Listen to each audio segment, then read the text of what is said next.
We've got the top 10 winners from the MLB Trade Deadline coming up next on Beat the Odds. Don't go anywhere.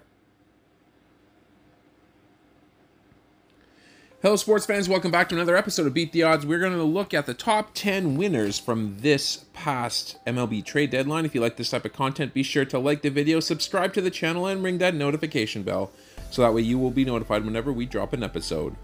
Let's jump right in here to number 10. We got Michael Lorenzen. 49% owned in Yahoo leagues here, got traded from Detroit to Philadelphia. Lorenzen has surprised this season and has caught the eye of Phillies brass. He should settle in as a reliable number 4 starter for a Phillies squad, jockeying for playoff positioning.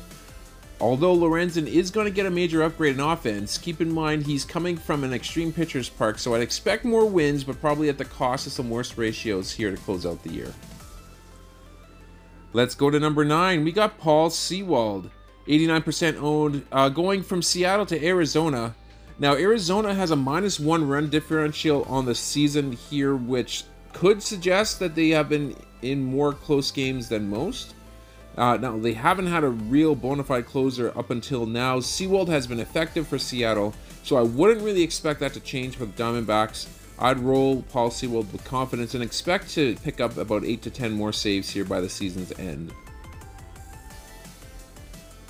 Let's go to number 8. We got Jordan Montgomery, 82% owned, going from Seattle to Texas. Montgomery leads the list of B-tiered starters switching squads. This Rangers squad is set to make some real noise in the AL West, so that should translate into some more wins for Montgomery. He will debut against the surprising Marlins, which should be a good barometer as to what to expect from Montgomery for the rest of the season. Moving on to number 7, we got CJ Cron, 67% owned in Yahoo leagues, going from Colorado to the Angels. Cron moves from hitter-friendly Coors Field, which happens to be tops for right-handed batters with regards to park factor, and he's going to a hitter-neutral park in Angel Stadium.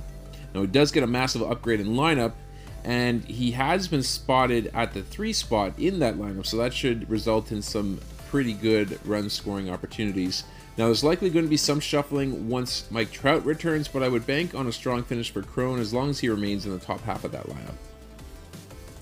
Let's go to number 6. We got Jeimer Candelario, 52% owned, going from Washington to the Cubs. Now, there isn't a major change in ballpark factors for Candelario going from Nationals Park to Wrigley Field, but if that 20-run outburst from last night against the Reds has shown anything, we should be in for a fun ride for the rest of the season here.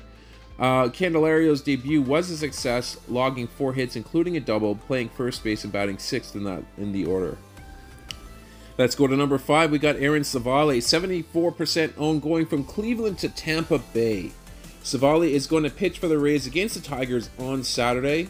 It'll be interesting to see Civale's progress on the Rays, especially because that team has historically had a knack for getting the most out of their pitchers.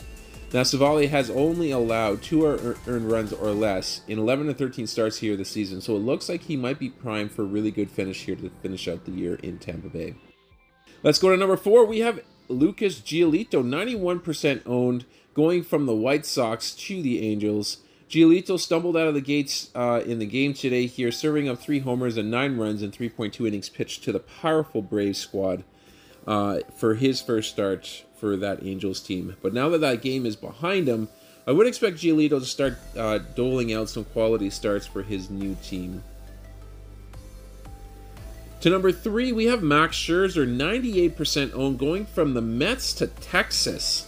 Mad Max is making the trip down to Texas here, pitching in front of the league's top offense, and that should generate some great chances to pick up some extra wins here for his ledger. With Houston and LA making some major upgrades to their teams as well, it looks like the AL West has become quite a bit more competitive. We'll see how Scherzer handles that, but given his pedigree, I'm sure he'll be just fine in that Texas rotation. Let's go to number 2. We have Andres Munoz, 72% owned.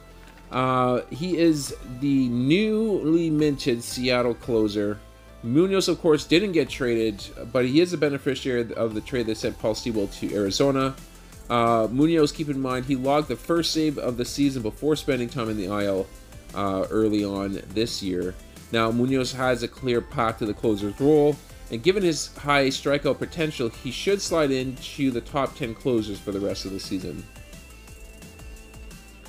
And finally, at number 1, we got Justin Verlander, 98% owned, going from the Mets to Houston. Last year's Cy Young winner is headed back to Houston, where he spent some of his best years, including last year's World Series team, where he was 18-4 with a 1.75 ERA in the regular season. I think Verlander is a decent shot at being a top 3 starter in the AL for the rest of the way, and now that he's there, he should be in line for a lot more run support, and he could tack on an additional 6 wins by season's end. And that's going to do it here for this episode. I hope you guys enjoyed it. Please do leave a like on the video, and of course subscribe to the channel for more content like this. But we are going to sign off for now. We're going to catch you guys on our next episode.